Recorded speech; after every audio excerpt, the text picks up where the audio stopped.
In Wikipedia, they translate the Seine as the word sacred. So Seine River is really the sacred river. Like the Seine River is a beautiful spot. A lot of the kids in this area, I bet you, have never canoed down it or have never seen what they have there. Obviously, there's not enough people that understand the situation that we're putting ourselves into and that we're going to put our children and our grandchildren into. And in that we need to understand first where we're coming from, why we got here. When we want things done, we want change to happen, we want clean lakes now, when in reality we need to educate everybody because it didn't happen overnight and it's not going to fix itself overnight. The best place for a drop of rain is to leave it where it fell. It's a passion of mine to make sure that we have clear water and rivers and wildlife for future generations. My forefathers took that seriously also, and so do I. Located in southeastern Manitoba, the Seine River Watershed is approximately 2,509 square kilometers in size. The watershed is divided into 4 sub-watersheds: the Lower Seine River, the Upper Seine River, the Manning Canal, and the Turon Creek. The headwaters of the Seine River to the south of Marchand, Manitoba, are contained within a broad marshy floodplain. As the Seine River proceeds northward toward La Broquerie, agricultural activities increase substantially along the river corridor. The river meanders northwest to the town of Sainte-Anne, where the Seine River Diversion channels a portion of the flow west to the Red River. From Sainte-Anne, the Seine River continues northwest past Dufresne and Lorette before reaching the Red River floodway near the Winnipeg city limits. At this point, the river's channel is diverted under the floodway into what is known as the Seine River Siphon. The siphon allows a flow of up to 4.5 cubic meters per second. Any additional flow is diverted into the Red River floodway. Once past the floodway, the Seine River joins the Red River in Winnipeg. The Water Stewardship Department, or the Department of Water Stewardship, was created in 2003, and it was created because we know that we have a tremendous natural resource here, and we must steward this resource in a way that we haven't in the past. So a lot of what the Department of Water Stewardship does is it is a policy development department. So we are learning a whole new way to look at water. We've always had such an abundance of not only water, but pure, pristine, good quality water. There's a lot of different legislation and people that work for water stewardship and actually are looking after the water resources in Manitoba. The Conservation District is one of those kind of local organizations that is necessary to help implement some of those things out there on the landscape. It always takes a group of, I guess, pioneers or people to step out and take responsibility and want to participate and want to help. When some of the councillors in the RM had mentioned they wanted to participate on a CD, they thought that was a critically important thing. The development of the Conservation District is a little bit unique in that when it started, and I think it was 2002, there was only the one municipality involved, and that was La Broquerie. And they were authorized to go ahead with the Conservation District, provided they got other cooperators in there. The invitation came there for us to join the Seine-Rat Conservation District. And at that time, La Broquerie was in this district by itself, and there was a necessity for them to find at least one more municipality that was going to be a part of this group.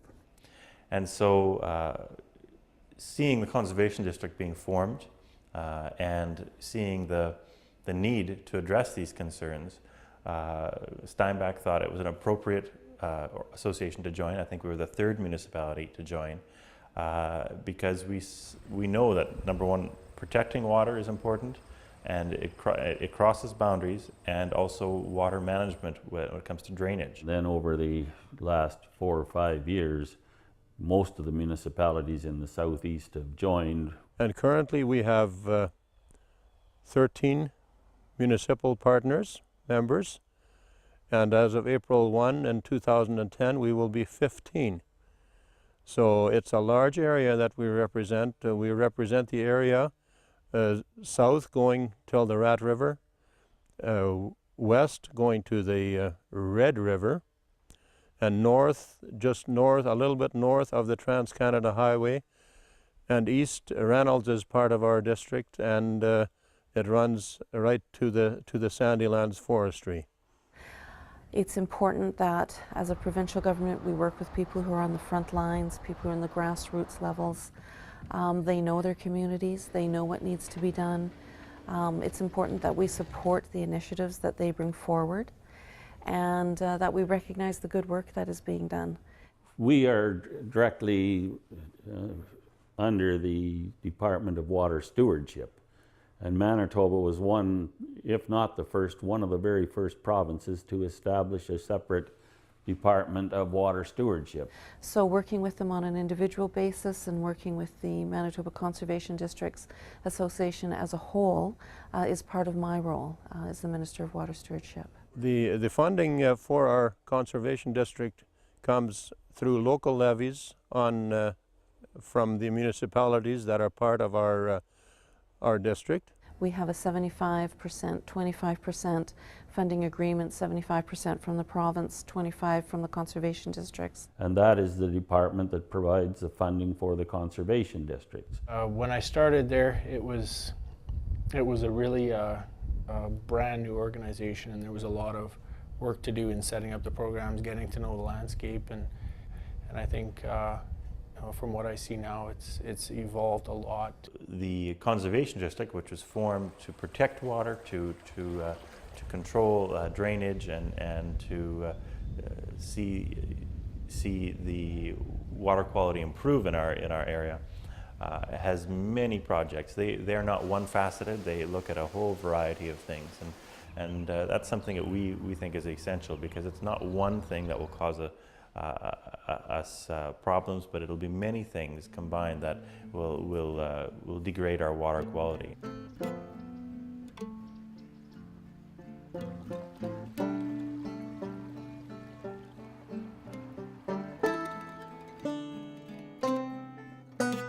In the Seine River, specifically at the South Perimeter Highway of Winnipeg, the total nitrogen increased by about 75% from 1973 to 1999, and total phosphorus increased by about 188%.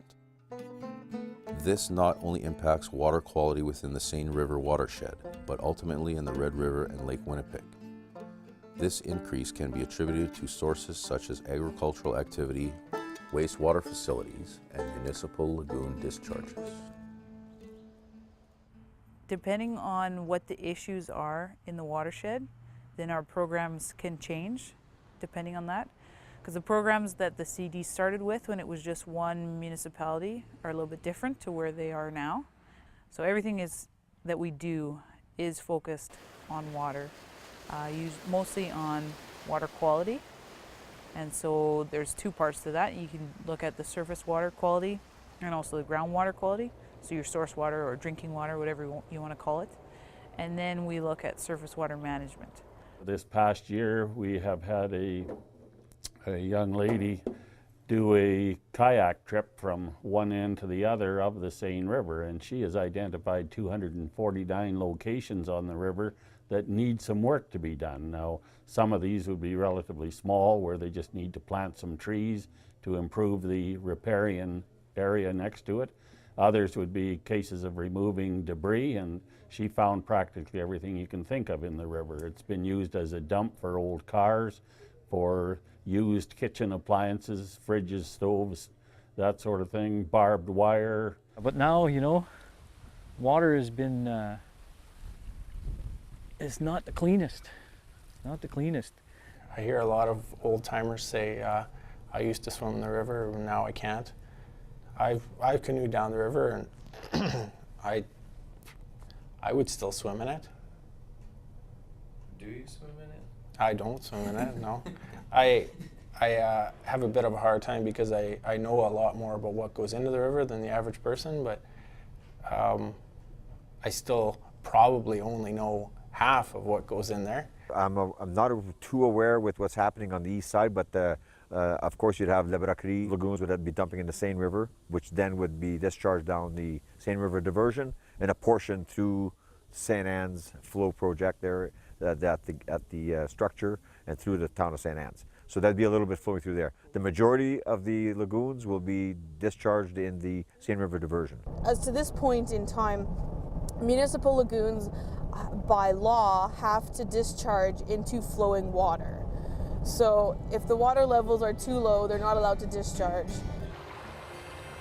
The approval to discharge a lagoon is largely based on bacterial levels in the effluent, with no measurement taken of nitrogen, phosphorus, or other contaminants. Most of the municipal lagoons in the watershed are operating on environmental licenses that were issued over 30 years ago, when the only requirements were to test for biological oxygen demand, or known as BOD, and E. coli bacteria. Well, the Seine River has had some significant work done on it. In about 1957 or 58, somewhere in the late 50s. When the water was at its peak, the Seine River overflowed just east of St. Anne, the town of St. Anne, and the water from the river ran down Main Street in the town. And it was not pretty. It was very sad because it causes untold grief to the people that are affected by this. And the government, in its wisdom, developed the Seine River Diversion. And that diversion has altered the river in a very, very significant manner. The Seine River Diversion was put in primarily to alleviate flood problems with the town of St. Anne. And the idea now is that the water level will be controlled at the junction of the river and the Seine River Diversion. You know. Mind you, the diversion has saved flooding ever since it was built in the 70s, I believe. There hasn't been a flood in town since. And our place, located right by the bridge over there, that would be underwater right now, probably, if there was no diversion. It's definitely, as far as real estate goes, it's a great idea. Now it is also the place where most of the lagoons in our area are dumped into the Seine River Diversion. And I get the impression that there's nobody really anxious to find out what is moving through the Seine River Diversion. We have a pretty good idea what's going through the Seine River, the Rat River, Joubert Creek, and other locations, but the information on exactly what's coming out at the end of the Seine River Diversion, which dumps into the Red River before you get to St. Norbert, I don't think, either we don't have information or nobody wants to say much about it. I'm not sure which is which here. Municipal lagoons, they're all licensed, first of all, by the Province of Manitoba, and we have very strict guidelines to follow. And you're only allowed to dump your lagoons, municipal lagoons, twice a year. So it'd be for a short period of time in the summertime, and then a little bit longer period in the fall. And of course, the BODs and all your tests you test that periodically. But prior to your dumping of your lagoons or discharge of your secondary cell in your municipal lagoons, you will have to get your effluent tested, and it has to pass certain criteria before you are allowed to discharge. As far as people still getting out and wanting to enjoy the river, yes. If you look at the data that exists, yes, there's been significant changes in the water quality. So yes, the river has changed for the worse. And if you look at the way the shoreline, the banks are along the river, it's very obvious that that's changed a lot too. I saw a lot of people that were mowing their lawns all the way to the edge of the river, so they're taking away all that vegetation, which is not good because the vegetation filters the runoff and things like that, and also the roots of the trees, it binds all the soil, so it prevents erosion. So I think that's one of the big problems where people don't see the importance of the vegetation to keep a buffer zone on the side of the river. So I think that's very important. So by planting more trees and just keeping all that vegetation along the river. Like over here, this was all bare a couple of years ago. It was just like a bare lawn, eh? And now people are not so afraid of cattails. Water quality in the water quality, the long-term water quality monitoring site that the province maintains, the water quality management section, it's clearly been observed that the nutrient levels have gone up. I think Seine River was probably one of the worst rivers, actually, in Manitoba as far as water quality and increases in nitrogens and phosphorus. It has big change now. In those days, everybody was close to the river to water access. Then everybody began to have their own well, so there was no problem. But and it was some kind of a drain for the manure. My father talks of that, and that was a natural thing. The barns were close to the river, and this sort of thing was done. In wintertime, they used to feed their cattle on the river. Some feed them on the river, and then they had a hole there in the ice so they can go and drink. And in the spring, everything was clean. I think it was people didn't really know what damage they were doing to the environment at the time. It seemed to be a practice that some people had that lived along the river, as though out of sight and out of mind. Your common homeowner at a house has more issues with phosphates going into the ecology than what any golf course does. Because what he does is he's got concrete and asphalt that he spreads his fertilizer on, and it goes all over the asphalt, all over the concrete. This is more so in areas that have sewer systems we have here in La Broquerie. All of that gets washed in, goes right in. Guess what? That went right into the river system, into the water system. Finally, those nutrients don't help us in the river. They have no purpose. They're expensive, and they're valuable, and they're great in food production. And we cannot look at the farmers at carrying the cost of this. We're trying the hardest we can to keep the fertilizer or manure out of the waterways, to keep the water clean, to improve the quality of the water. So this year when we were doing the Seine River Riparian Enhancement Project, we were also doing water quality sampling there too. And hopefully over time we can use that as a benchmark to see whether our water quality is improving through the projects that we're doing. But like I say, water quality doesn't change overnight. It's going to take years to show a difference.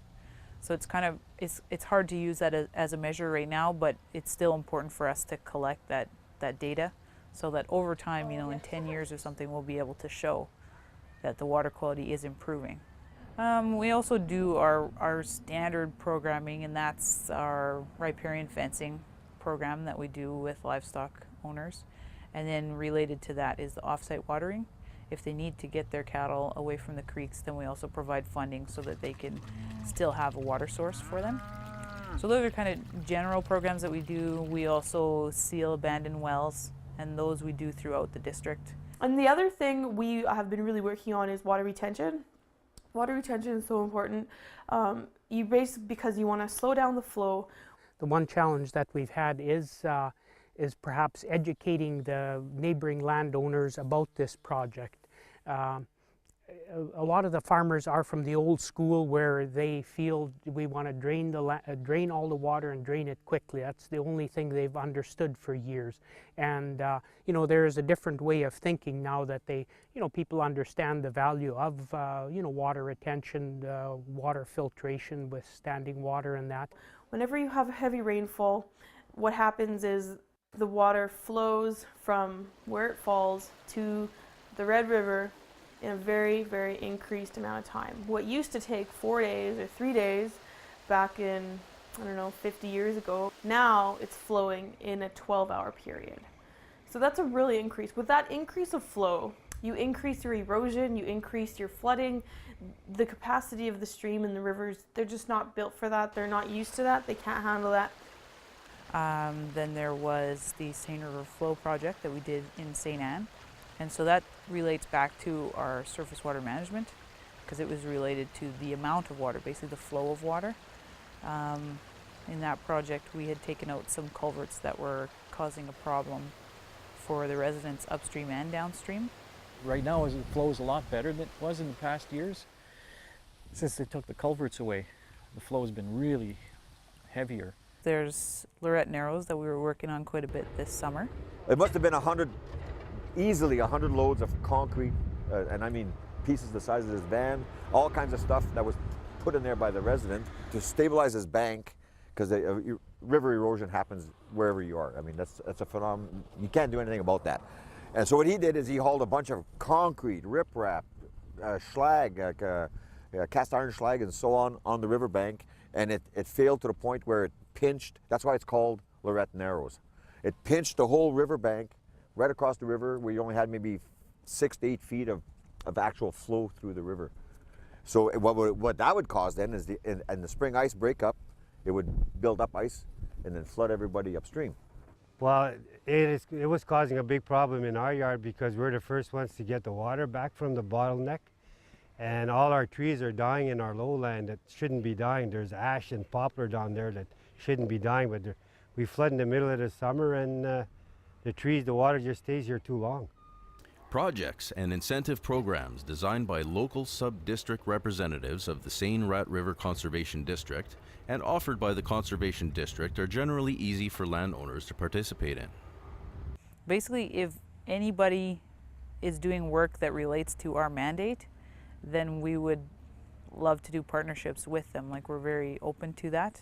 The Seine-Rat River Conservation District supports environmental education programs such as sponsoring oak hammock marsh presentations to schools within the district. In 2009, the SRRCD partnered with Collège Louis Riel on an invertebrate monitoring program along the Seine River. This project fits in really well with this course and with what we're trying to do in the school in terms of environmental awareness and connecting experiences with nature to theory learned in the classroom setting.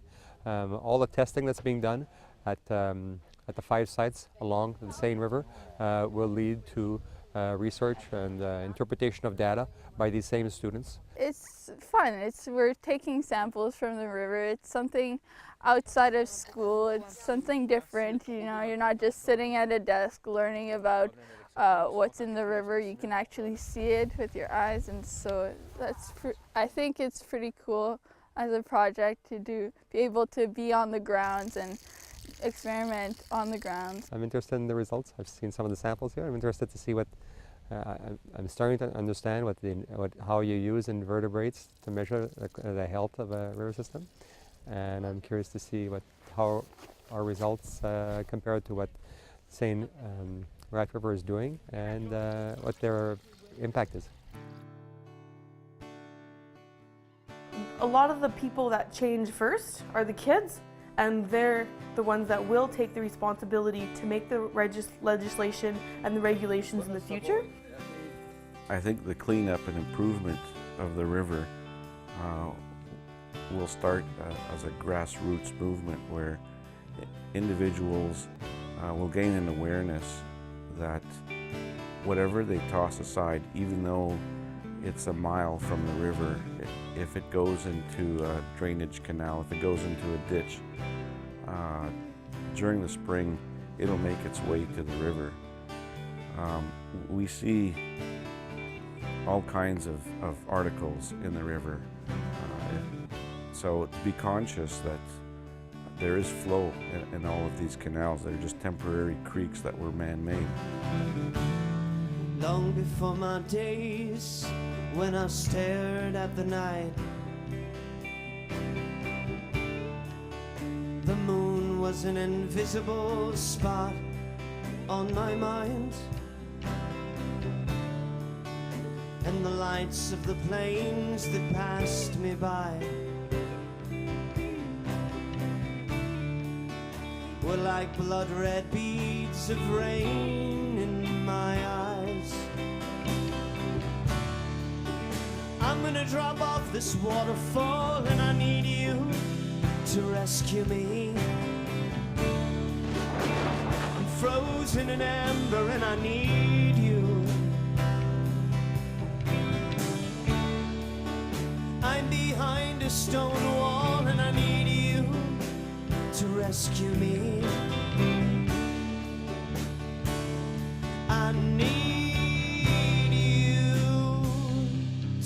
rescue me.